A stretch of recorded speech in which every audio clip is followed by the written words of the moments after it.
Frédéric, bonjour. On a appris cette semaine le nom du lauréat du prix de l'UNESCO pour la liberté de la presse. Il s'agit de quelqu'un qui est en prison. Eh ben oui, c'est un photojournaliste égyptien qui est emprisonné effectivement depuis 5 ans, depuis 2013. Il s'appelle Mahmoud Abou Zeid, également connu sous le pseudonyme de Shawkan. On va le voir.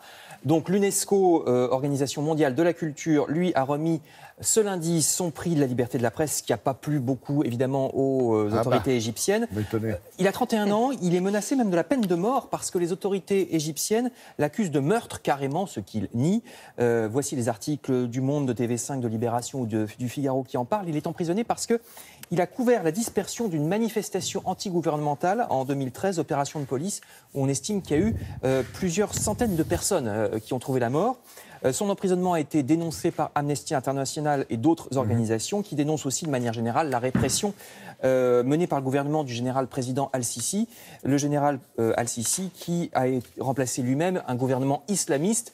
Les gouvernements islamistes n'étant pas non plus très tendres vis-à-vis de la presse. Donc vous voyez, on n'en sort pas. C'est clair. Vous voyez ici Mohamed Al-Sisi. Donc voilà pour l'actualité. Mais de manière plus générale, sachez que la situation n'est pas très riante en matière de liberté de la presse, même en 2018, en matière non plus de liberté d'expression. On va voir une carte qui est la carte officielle de Reporters sans frontières. Vous voyez ce planisphère.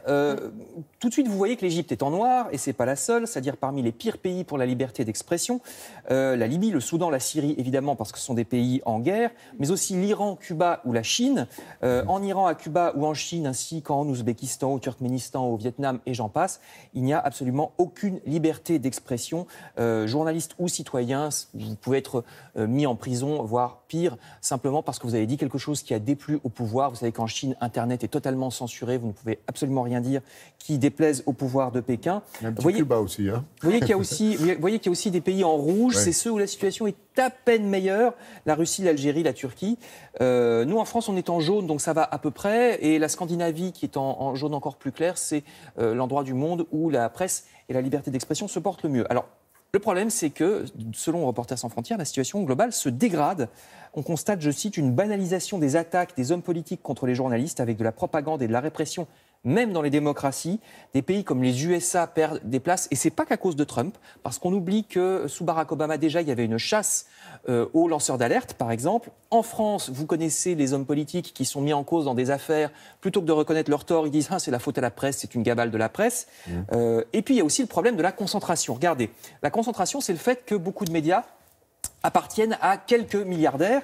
Et Reporters sans frontières cite nommément le groupe Canal+ et iTélévision, la crise récente d'iTélévision, ainsi que des actions parfois violentes, je cite, des forces de l'ordre contre des journalistes reporters tout près de nous.